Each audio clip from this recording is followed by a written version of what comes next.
You might have a brilliant idea that you forgot to put in your business plan, or you didn't have a business plan, and it just leaves you, and you will forget about it. And maybe years down the line, you think, I originally wanted to do that. Why didn't I? But when you have it written down, as you said, it's like a map. Assalamu alaikum wa rahmatullahi wa barakatuh. Dear viewers, welcome back to Co-Podcast. I'm your host, Shamarki.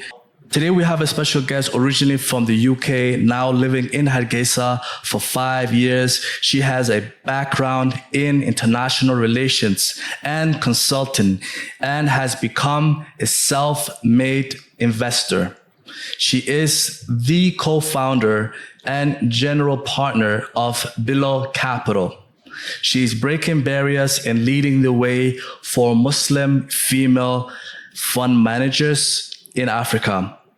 Her work focuses on impact investment, which helps social and economic development in the Horn of Africa. She is a GP, CEO, mother, and change maker, showing great strength and leadership. Her mission is to inspire innovation, support growth, and make a lasting impact. Hana Kaise, welcome to the podcast. Thank you, Sharmaka, for having me. I'm very happy to be here. We're happy to have you here. Thank you. So let's get started. So tell us about the current investment state in Somaliland. I think there's, in terms of, if I break it down, I think investment kind of comes into two main segments. There's investment on a national level, where you're talking about foreign direct investment and government to government investment or institution to government investment. Right. And those are usually larger scale investments that are conducted through and by the government with help from the private sector. And then there's more grassroots investments, investing in startups and founders. That may be first time, entrepreneurs that are coming into the market. So I think if we look at both, I think steadily over the years it has grown. I mean, from 30 years ago till now, we have seen some foreign direct investment coming into the country, and some big brands coming in and making franchises here. And there's definitely more area to grow. And interest from many other countries, including Taiwan and the Middle East. I think in terms of more smaller scale investments, so investments into startups, we still are very, we're at inception stage. I don't think we have really reached our potential, and I think there's a huge amount of growth that could be possible in that area. So we definitely, I think we've started, we definitely have some way to go. Okay, wonderful. So how does investment contribute to sustainable economic growth in Somaliland? It contributes in a few different ways. If we were to break it down, I think, of course, from the top of your mind, the first ones that come into your mind are job creation. For sure. I think if we look at both, types of investments, it always comes with job creation and more job opportunities. Right, exactly. And that really helps.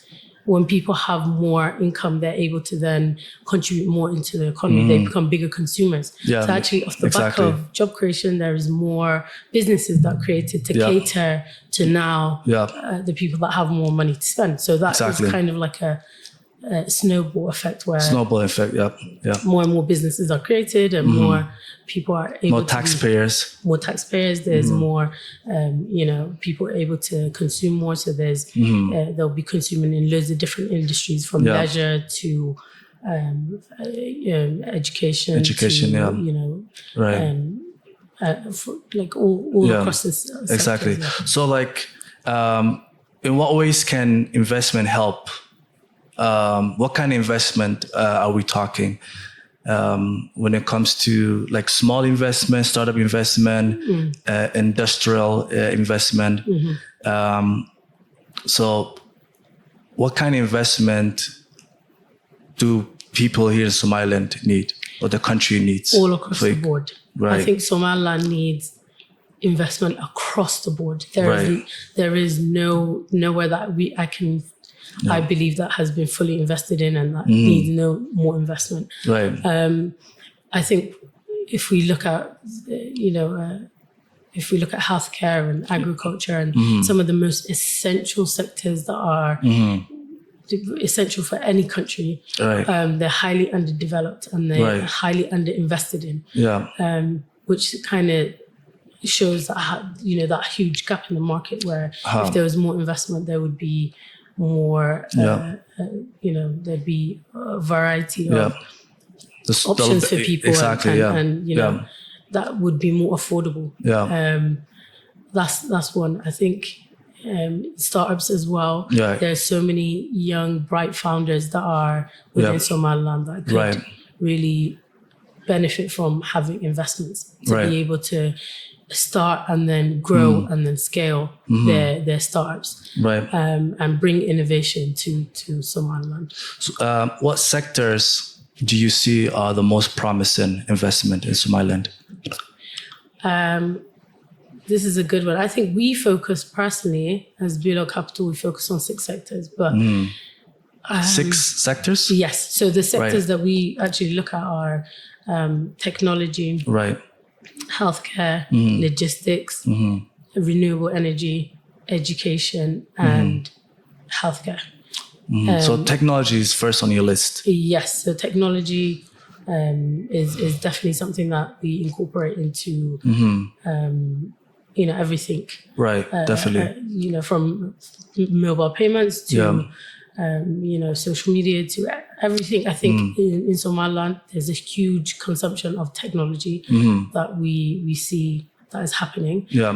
So I think technology is a standalone sector, but also technology incorporated into all these other sectors. What sectors do you see as the most promising for investment in Somaliland? So we focus on 6 core sectors, and we see them as essential sectors that are both have huge. So those 6 you guys see, are they the most promising? Yes. So they're the ones that we focus on are agriculture or food systems, if you like, logistics, healthcare, education, renewable energy, and technology. The reason why is because we see them as core essential sectors, but both have huge potential for growth, but they're also, highly impactful, because I feel like all those sectors are things that are needed in everyday life. And so for us, they kind of hit 2 birds with 1 stone, having the ability to grow and having market opportunity in these sectors, but also them being impactful to the wider society. But I think there's other areas for investment. For larger scale investments, there's definitely manufacturing industries that need to be invested in. So horticulture has the biggest growth potential, or the number one contribute to economic growth. So if we want to increase and enlarge in the economy in Somaliland, you're saying horticulture is the top of your list? I don't think there's one that is top of our list, but they're all 6 of them are highly important and highly impactful. Like, which one out of the 6 is the most needed? I don't think I've ever thought of it in this time. I think if I was to break it down, I wouldn't pick one. I would probably pick agriculture, definitely. Also, I think I'd pick 3. Healthcare, agriculture, and logistics. And logistics is not usually what... Not education? You would add education? I mean, education as well, but I feel like education has grown so much in recent years, the quality of education within Somaliland, and particularly Hana Kaise. we've really kind of come so far in the last 2-3 decades. So I think there's definitely room for improvement. Right. Definitely making it more affordable, making it more accessible. Right. But I think these other three, in terms of food systems, healthcare, and logistics, they're really core because they're really underdeveloped. Healthcare is really underdeveloped in Somaliland. Agriculture is as well. We import a high number of our agriculture. I think it used to be, I think this statistic might have changed over the years, but something like that we import something like 97% of our agriculture from Ethiopia and the surrounding region, so Somalia, Ethiopia, and we only produce 3%. I think that has might have gone up slightly over the last few years. Right. And so you can see this huge market, opportunity there. And it contributes to the wider society. Exactly. Right now, produce and agriculture and, the produce that we get and we buy from the market is really highly priced. It's very expensive, meaning a lot of families can't afford to actually get the right nutritional, right nutrition that they need. Because they're buying way less than they should. And by investing in agriculture, you're actually bringing those prices down. Right. So it's more affordable in the market and people can afford it more. And actually get the right nutrition that they need for themselves. And those are the essentials, right? We're talking about vegetables, fruits, vegetables, yes. Yeah, they're like, the consumables that we eat every day. Yeah, every day. And then logistics is a funny one because usually people don't think impact on logistics. But when it's in this context, it is highly impactful because we're looking at a country that imports over 90% of everything that they use. That's from, the clothes that we wear to the food that we eat to, even the fuel that we use. Everything is imported. That's right. And when we don't have a proper supply chain and our logistics is not very good. All the prices are higher. It impacts the entire economy. Yeah, exactly. And so by actually investing in logistics and having, better supply chains for goods that are coming in, we actually are more efficient as a country. Exactly. It helps small businesses. So, for example, if I give you an example of SMEs, they rely heavily on logistics. And so if a small business is paying overheads and, doesn't have much liquidity and the logistics isn't very good, so it takes twice or 3 times the time that it should be taking for them to receive goods, they can actually close down or shut down because they can't afford to keep themselves or keep paying their overheads. Exactly. Again, for healthcare, vital medication and equipment are imported. If the logistics systems aren't very good, that means sometimes within the city, vital medication is not available. Which is critical. Is critical. There's people that their life depends on this medication. Exactly. I think if I had to pick 3, it would be those 3. Exactly. So I want to talk about logistics because I myself, there's times where I wanted to buy things from China and then import it because for me, it was like a side hustle thing, right? But there's a lot of young people who want to start business and they want to buy the things from China, Alibaba, whatnot. But it's expensive. So if there's a logistics company that could have its own airlines, for example, now Amazon doesn't deliver straight to Somaliland, right? And actually, there are cargo services. There's a lot of cargo services right now in Hana Kaise, but the prices are still quite expensive. So if there was a cheaper alternative way for people to, because that honestly can help people build businesses. A lot of times you want to build a business, but then sometimes, what's interesting is the cost of the product and the cost of the logistics. The logistics is actually, in most times, more expensive than the product itself. So if the product is $140 and that's how much you pay for the supplier. But then you have to pay another $200 for the airline to come here. Yeah. But then again, let's say if you have a business and you have a great business in Africa, right? Yeah. How are you supposed to send if you have a customer who wants to? You see what I'm saying? Yeah. So if you want to do like business with other neighboring countries, it's difficult right now to send it to them. Yeah, right? Absolutely. I think this is one of the biggest challenges, and I don't think we face it alone. Yeah. I think it's something that is a Pan-African problem. Exactly. The lack of interconnectedness through trade. I mean, there's always kind of a topic of discussion where trade needs to be more free-flowing between African countries. But I think while, we should definitely get things like the African free trade kind of movement come through, I think the private sector shouldn't really wait for the African Union and African governments to come through, because it will take time. There's a bureaucracy. I think, and if from, like, in my opinion, when looking at logistics or starting a logistics business, it should always be something that they're kind of tailoring for not just one country, but a number of African countries, in order to really make the most of exactly. And I think having different agents across the countries. And I think with us having DP World and Better Ports, we really haven't made the most of that investment.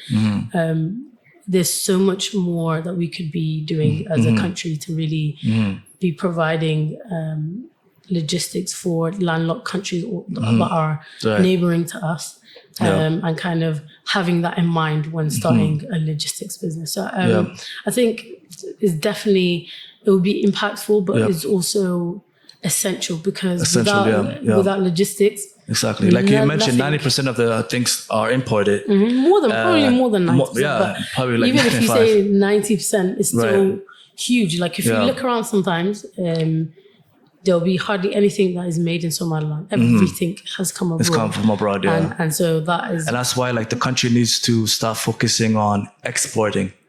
Yeah. We barely export anything. Exactly. Because barely anything is made here, right? Manufacturing. So this goes back to, again, one of the investment areas. Exactly, manufacturers. Manufacturing. Now the same thing what China and India are doing, where they why people are buying from China, because it's cheaper labor, right? Yeah. At the same time here, if we have investors, we could do the same thing what China is doing. Who are the people who invest the most so far? I don't think I have an answer to that. I don't think I actually know exactly who invests the most. Yeah. In this industry, a lot of things are, kept under wraps, so it's not public information. So I would assume it's diasporas. If you're talking about, I thought you meant one entity, but if you're talking about a group of people, I think diaspora. The type of people that invest the most. Yes, okay, definitely diasporas. Yeah, definitely. Yeah.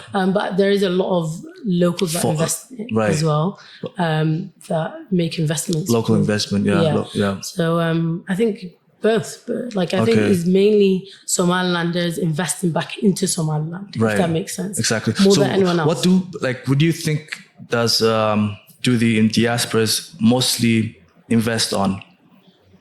Land. Right. So one of the reasons. So that's personal, land is a bit more personal, right? I think buying a house and land. Yeah. So I think in terms of investments within the country. Yeah, business investments. Yeah, I think when we take away, so personally, people usually invest in land or real estate. Right. If it's more like on a business level, people then invest in leisure. Or restaurants, hotels, clothing stores, or retail stores, supermarkets. Yeah. Those are, I think, the majority of the times. Majority of where investment comes from. Yeah. Any investment it's good investment. Yeah, absolutely. Right, because any investment can create jobs. Absolutely. And if one person opens up a mini coffee shop, and even if you can employ 3 people, prior to the coffee shop, those 3 people were unemployed, right? Yeah. So it's still a change. Absolutely. But investors are afraid.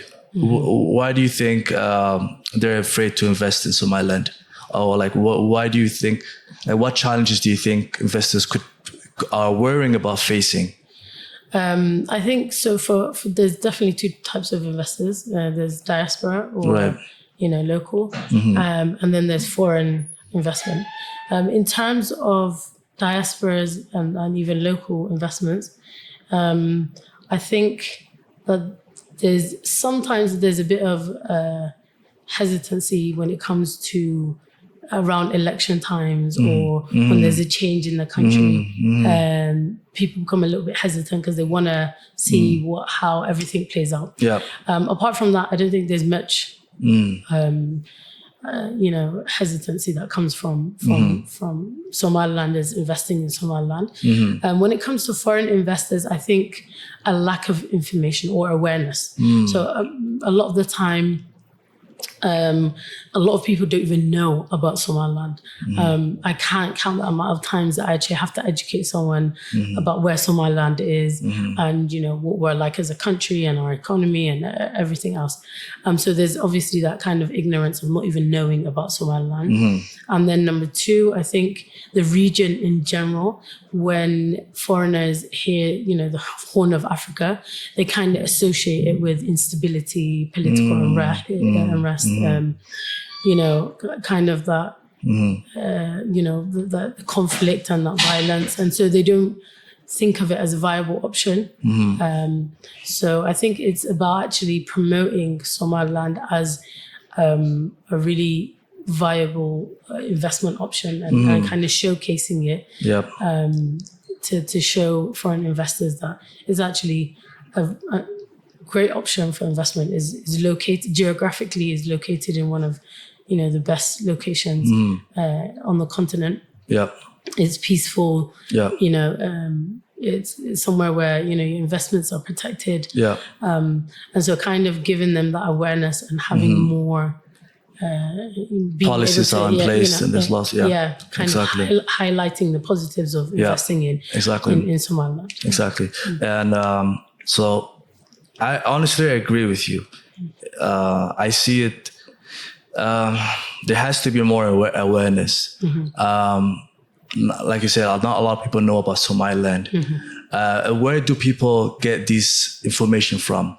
Someone who is like let's say a foreign investor in the United States. The only way he can know about Somaliland is if he goes on the internet, right? So when he goes on the internet, there's barely any awarenesses that's in English that speaks about the country, and all the other benefits, opportunities. So I think people need to focus more into educating. I think definitely one of the tactics is kind of, I guess, more diplomacy and having what you're doing right now. It's amazing, the investment firm. Yes. So I think if you look at the diplomacy side, it's kind of just having the government kind of, or institutions really go out to foreign summits and showcasing Somaliland and the amazing opportunities that lie here. On a private sector level, I think having more investment companies that really go as well, kind of do the same thing, kind of go out there and really showcase Somaliland and the opportunity here. And then, kind of grow, have investments and kind of leverage these, make investments and leverage these investments to kind of show, this is what we've already invested in, and this is, how well it's doing, and this is what you could also invest in. Exactly. That's one. And also showcasing the startups.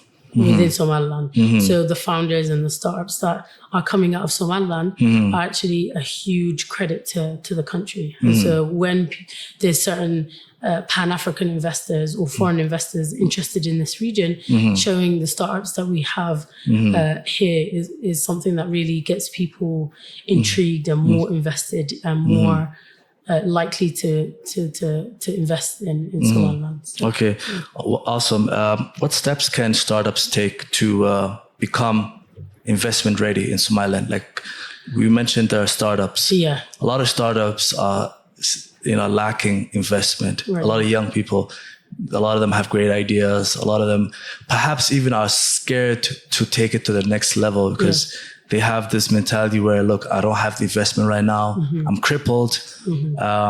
So how can a startup put themselves in that position of attracting investors? Okay. So this is a very good question. I think I'm going to break it down into a few different segments. For sure. The first thing I will say is invest in yourself as a person, as a founder. Like this first step. That's the first step. You need to buy. And when I say invest in yourself, is believing in yourself. Really going out there, doing the research, looking at how many other startups across Africa have been invested in, how you can get to that position, really investing in, your skills. English being one of them. Unfortunately, English is like you gotta kind of have some working knowledge of English and being able to say it, to be able to communicate clearly in English, knowing the basic skills of negotiating, like really having the basic skills of being able to market your startup. So that's number one. That's a very general overview. But if we break it down into smaller segments, I think number one is actually building your business plan. Your product or service, is it something that is needed within the market? Right. So for example, if we take this market. What exactly, for the viewers, what is a business plan?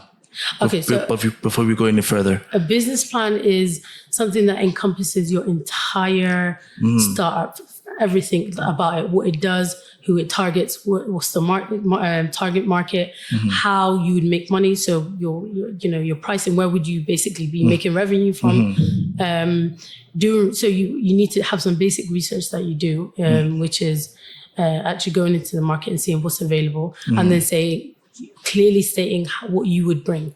So for example, this is just off the top of my head, but Doe, for example, I don't know if they had a business plan or not, but if you look at what they did, they saw that there was no real taxi services in Hana Kaise. And so they kind of built off of that. Like they had to know what was in the market first in order to build their product or their service. Supply and demand, right? Yeah. So a business plan encompasses all of that. And the internet is really the best resource anyone can have. Right. Because you'll find an abundance of templates for business plans. Right. You'll find on YouTube really step-by-step in detail how to create a business plan.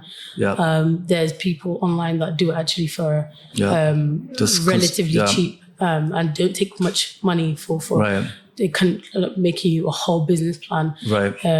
You can actually learn it yourself as well and learn how to make a business plan. So the business plan is basically everything about your business, every detail, everything about the market, what's in the market already, from your pricing to your idea to how it would grow to everything. Yeah, exactly. And it does help with, you got to have a business plan when you are trying to get an investment, right? Yes. Because the investor wants to see a business plan. Absolutely. Wants to see if your business is actually profitable. Yeah. And I think when they're doing their due diligence, they will come to the business plan. Right. But I think before they get to, so I'll get to it. For sure. The second step is financial projections, like making sure you know where, like how much you're planning to make. So if you know the pricing of how much your product or your service costs, you can kind of figure out how much your overheads would be, how many people on your team, the expenses that would come with if it's a product, building that product, if it's a service, kind of, how much costs are going to be in there, and then deducting all of that and seeing would I be able to make profit? So usually in businesses, you make a loss for maybe 1, 2, 3 years. Then you might break even, and then you might start making profit after that. Of course, every business is different. And of course, this is all theory, but when you go to reality is different. But it's good to have that financial projection, because then your investors can see, actually, this is what it looks like. If everything goes well, this is how it will look like. This is what we expect. And so for going back to what you just said about investors, the third one is a pitch deck. The third thing that for investment readiness you need is having a pitch deck. And a pitch deck is actually where investors get their first insight into your business. So before they even go to your financial projections or your business plan, the pitch deck is like a snapshot of everything. Who are you as a founder? What is the problem you're solving? What is your product or your service? How is this? What's your MVP? What problem are you solving? What's your USP? I mean, USP. So what's your unique, special thing? Unique selling point. What's that special thing about your product or service that's different to what's in the market? And it's kind of like a small marketing, like PowerPoint or a presentation or pitch deck, basically, that you would pitch to investors. So within that pitch deck, they really see, is this something I'm interested in or not from the get-go? After that is when they kind of delving more deeper into your business plan and your financial projection. Right. So I think those 4 main things, firstly, investing in yourself, is very difficult to be a founder. It's not something easy. I don't think anyone should take it lightly or think, it's easy. And, you got to invest in yourself. You've got to kind of, a lot of the times people invest in the founder rather than the startup. So you might have the best startup in the world, but as a founder, if you're someone that is not, the investor doesn't see as someone that has potential, they won't invest in it, because at the end of the day, you're the one steering the ship. Someone who truly believes in the idea, right? So if you don't believe in your idea, why should they believe in your idea? Exactly. So you as an investor, as a founder, have to invest in yourself. You have to believe in what you're doing. You have to really have that enthusiasm. You have to have charisma. Like it's not easy, because eventually, if you're going to be pitching to investors, you have to have all of these makes sense characteristics. Exactly.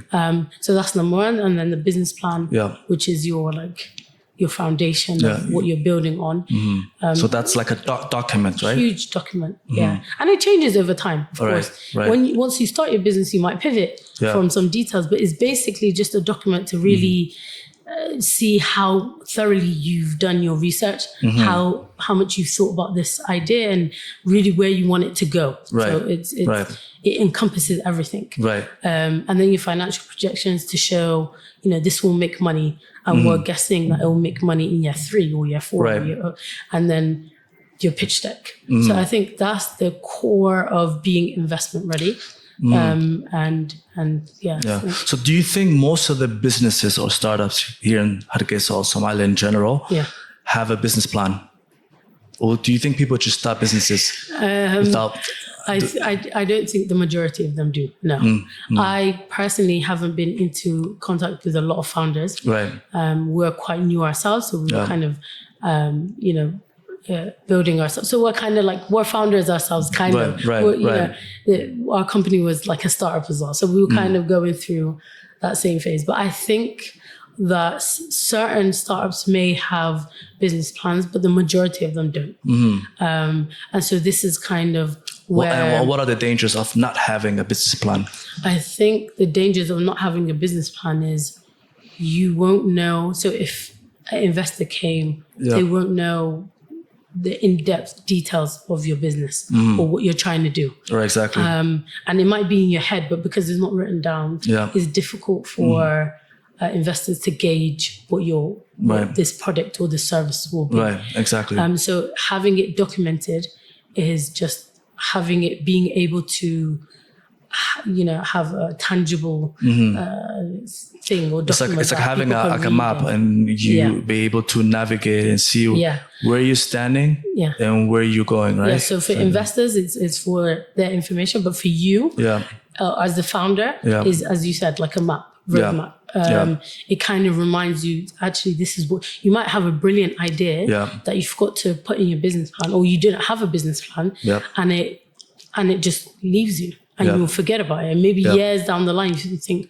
I originally wanted to do that. Why didn't I? But when you have it written down, as you said, it's like a map. You realize this is step 1, this is step 2. I wanted to implement this to make sure that I have a very strong USP that's different to whatever is in the market. And so, it's helpful for the founder as well. Right. Exactly. And it's a lot easier today than it was 5 years ago.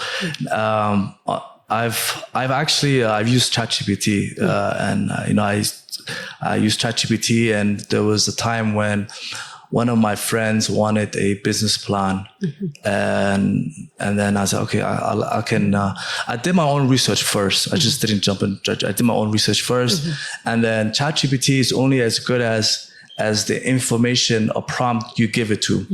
Right. So the more info, the more detail you give it, you feed it to ChatGPT, the better, the more accurate it gives you the information back. Absolutely. So honestly, this thing created a whole business, like 10 pages business plan on the business that he wanted to start. Okay. And just did that within like 5 minutes. So there's all these AI tools and technologies that just make it just makes everything a lot more easier. So having a business plan. So let's talk about what are the best ways to find and attract investors for an entrepreneur? I think if I'm being completely frank, it's difficult right now. Because our ecosystem is highly underdeveloped. It's kind of non-existent practically. By that I mean, what do you mean by ecosystem? So ecosystem is everything that encompasses startups, investment, accelerators, incubators, kind of showcasing all the innovative startups that are available, and kind of linking it with accelerators, investors, incubators. That whole scene is ecosystem. Right. And for us, within Somaliland, our ecosystem is highly underdeveloped. We're really, really, really small. Like is practically non-existent. There's only a handful of people that are aware of it, and there's not much in terms of this space. And I think to build that ecosystem is of the highest importance. That's kind of how startups can attract more investors, because the bigger the ecosystem and the more we collaborate. So for example, Bilal Capital collaborating with all the other investment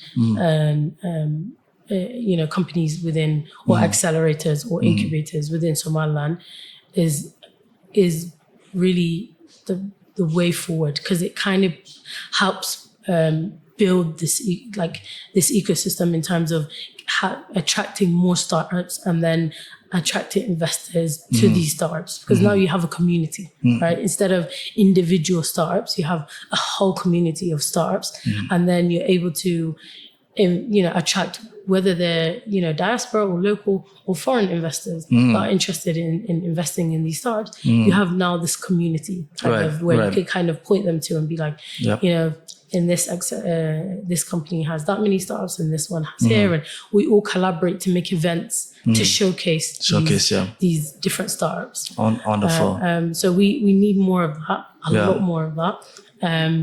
We need a lot more of the investment readiness. I think this is something where Bilal Capital is very, very interested in doing. This is something that Bilal Capital focuses on. Yes, so this is one of the areas that we focus on. Right, nice. Really bringing entrepreneurs on board and then helping to build their product or service, kind of. So going through the whole investment readiness thing with them, and like kind of slowly building from the business plan to the financial projections to, pitch deck to, practicing their pitch deck, and then connecting them with investors. So the investors that you guys connect them with, are they local or? At the moment, the majority of investors that kind of ask us for pipeline deals are foreigners. Foreigners. Yeah. That are interested in like this region, but they don't know how to like get their foot in through the door. So a lot of the time we get asked, what kind of startups do you guys have in the pipeline, or what, can you connect us to any startups, and so on and so forth. And because as I said, we're kind of fragmented, this ecosystem, everyone's kind of doing everything individually and not collaboratively. Exactly. It's hard to know. Yeah. There's also, it's not, I think we were speaking about this actually recently, because it's very unfamiliar in our country. A lot of people are weary when you kind of approach a founder and you're, trying to actually explain that, there's potential for foreign investors to come in and invest in your startup. A lot of founders are weary and they're a bit hesitant to give you information or try and help them build their startup, because they kind of fear that the investor might steal the idea. Yeah. Yes, exactly. Yeah. And so they don't actually approach you, or is they're highly guarded, which is difficult for you to work with them, because as Bilo Capital, we want to be your partners. So actually, it doesn't make sense for us to, try and take this idea and then run with it, because we want to actually connect you to investors. So we would have to kind of help build this venture with you, or this business with you. So I think that changing, I think, is the cultural norms within society would also be like very beneficial, and that goes back to ecosystem building again. By doing these events and doing these, having more awareness, I think founders will be more likely to collaborate, to look for investment, and to not be as safeguarded, and realize actually, you have the potential. So founders, you would say they need to seek networking with building a community, being out there, putting yourself out there. Absolutely. And networking. What do you think? What resources are available for those people? Where are the best places to go, to look into? Yeah, I think in terms of resources, they're quite scarce. I think there is a few accelerators and incubators in Hana Kaise, Hard being one of them. Bar Colon is a co-working space. Bar Colon is a co-working space. It's still a good place for networking and kind of events and everything like that. This is another one called Innovate Ventures. Innovate Ventures. Yes, I think that's another one. That's also. I think that was the first one. Yeah. They go way back. So there's a few in Hana Kaise, but there's not many. I think we, as Bilo Capital, we want to be an incubator, accelerator, and then also have investors come in and hopefully invest in these startups. So we kind of want to do the whole supply chain, if you will, for founders, from incubating them and then being a type of accelerator and then connecting them with investors. Wonderful. So the next question I have for you, Hana, is how can the government policies support investments and startup growth in Somaliland? I think government policies, there's a few different ways that they could help. I think there's quite a few countries that are doing this, something called a Startup Act, where they're encouraging entrepreneurs to actually start businesses.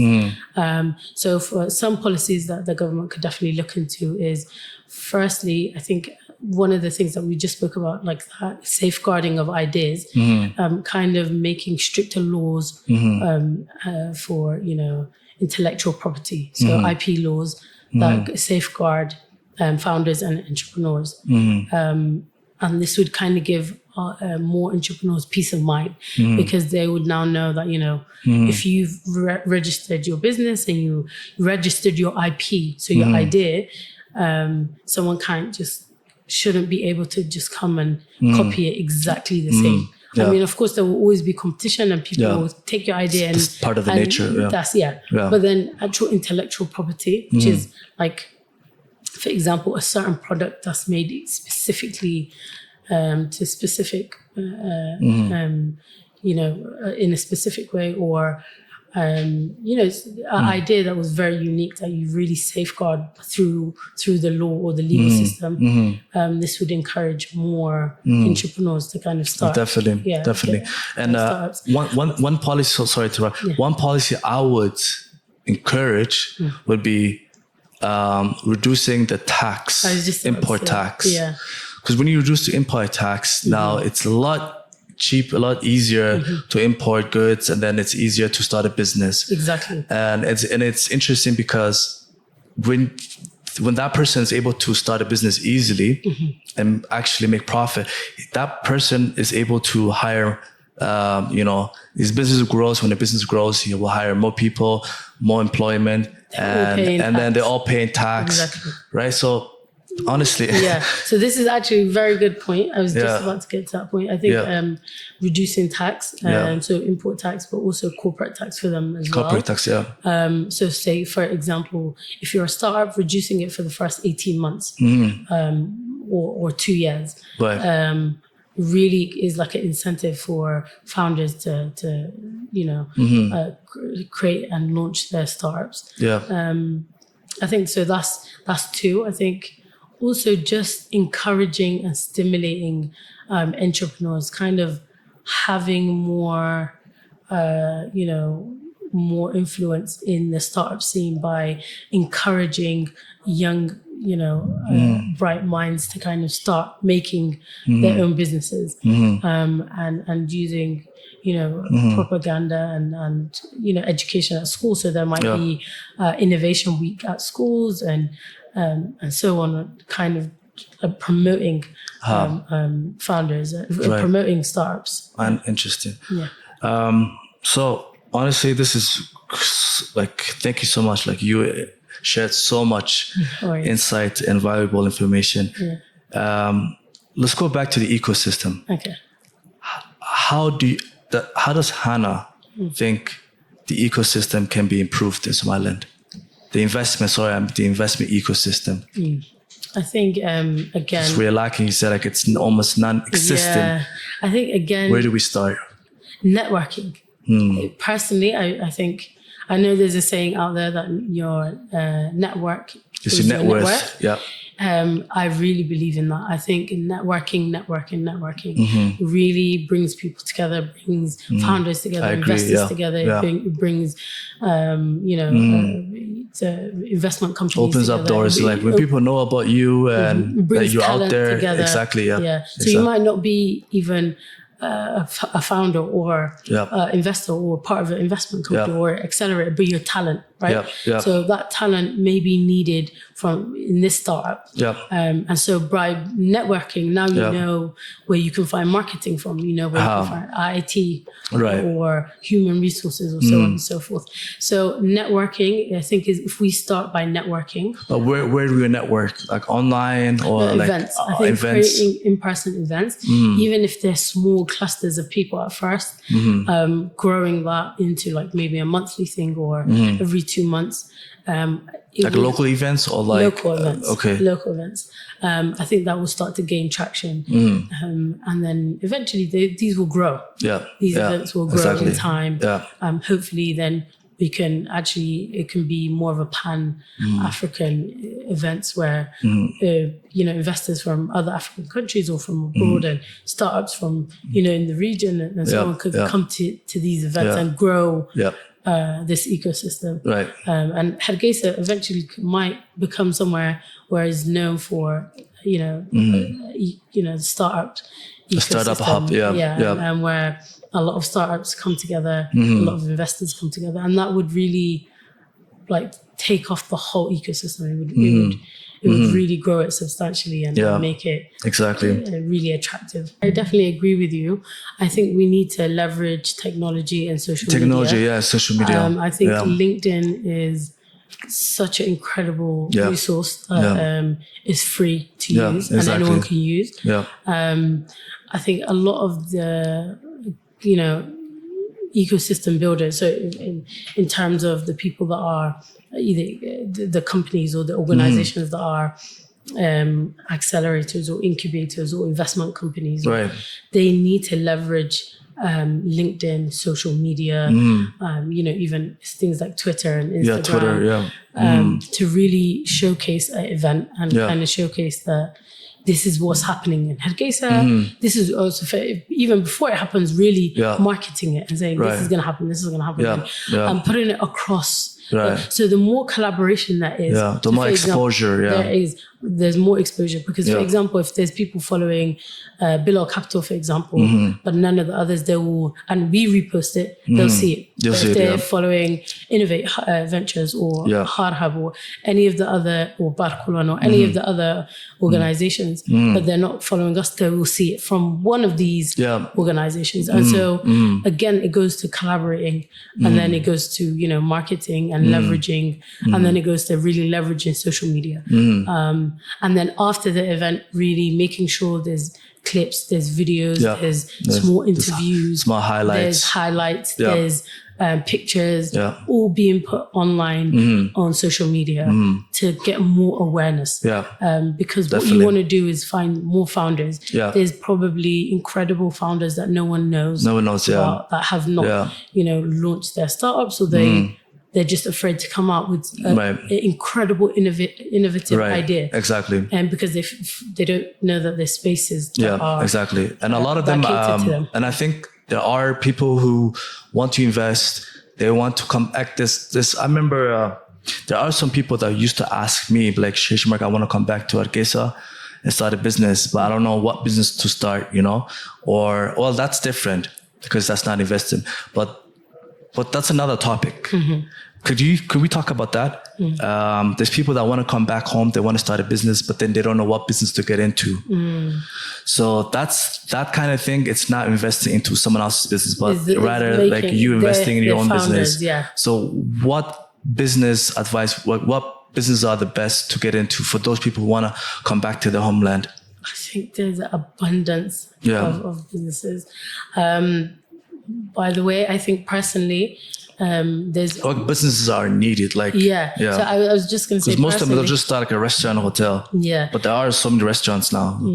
What businesses are needed? So I was going to say, I think there's a lot of, at the moment, I think in the wider ecosystem, I'm not talking about Hana Kaise or Somaliland, but across even Africa, even other, like across the world, there's a high interest in tech-based investments, like tech-based startups. And I think sometimes when I either leave Hana Kaise and go to these events or forums and come back, and I realize, there's tech is incredible, as I said, is something that is 100%. Needed in everyday life. I don't think there's a day that goes by that we don't use technology anymore. Definitely, so it's essential part of society and an essential part of life. But I still think that there's a need for traditional businesses as well, especially if we're talking about the Hana Kaise context and Somaliland context. There's a huge need for traditional businesses as well. I mean, brick and mortar kind of businesses, that are not platforms, but actually in-person physical businesses. Okay. So if I was to say off the top of my head, some of the ones that come into my mind are like leisure. And I know that's not area that we focus on. It's not as highly impactful as the ones that we look at. But the reason why I say that is, there's a growing middle class. And, there's a lot of people that are now looking to take their children to safe spaces. Or they want to go to somewhere and, outside of a restaurant that, it could be for sports, it can be for entertainment, it can be for, and none of that really exists for what it is. Definitely. I was thinking the same thing. Because that can actually also improve tourism. Exactly. Right. That was the second sector I was going to say. Tourism. So tourism is another one. I think a third one is really looking into like commerce and e-commerce. Right. Bringing is as we talked about, logistics is a bit tricky, but kind of finding a way of becoming an e-commerce. And this is not a traditional business. This is a platform, but we need a mix of both. We need some traditional businesses that are really like the leisure ones that I talked about, and tourism. But then also we need platforms like e-commerce to really help people have more options. A variety of options, whether it's for clothing, whether it's for food, whether it's for equipment, to really broaden that market. Okay. So the last question is, what are your hopes for the future? In Somaliland? In Somaliland. I think Somaliland's future is incredibly bright, very, very bright. I've been coming back. I think we were having a chit chat earlier where I said I've been coming back to Somaliland since 1998. My parents were like, would bring me back very frequently. And so it has changed so much in that time. But it still has huge potential to change even more. I think we're in one of the most unique situations where we are in a region where we're kind of surrounded by instability and surrounded by, conflict, and we're very peaceful. We're democratic. We have a incredibly advantageous location geographically. And those three combined really is a mixture for success. And I think if we really make the most of that, our country and this country can become incredibly successful. And if we look at some of the examples of some countries that have developed in less than 2 decades, like some Southeast Asian countries that developed in 2 decades, 3 decades. I think if we implement that model, we can really be a powerhouse and become incredibly developed in a very short amount of time. So I think the future is very bright. Lovely. We just need to keep going, and I think really keep the private sector as well, keep on pushing the boundaries and keep on doing what we're doing, but even on a larger scale. So, Hana, I am, and we are so thankful for the abundant information that you have shared with us on today's episode. Thank you so much, and we'd love to have you back on. Definitely, inshallah. I would love to be back, and I really enjoyed myself. So I'd love to be back. And for sure. Thank you so much, Salmake, for giving me the opportunity and platform. No, it was our pleasure. It was our pleasure. All right, there you go. That was the episode with Hana Kaise. And if you guys enjoyed this video, make sure to like, share this video, and remember to subscribe to the YouTube channel, Co TV. And until next time, I'm Shamarki. Assalamu alaikum.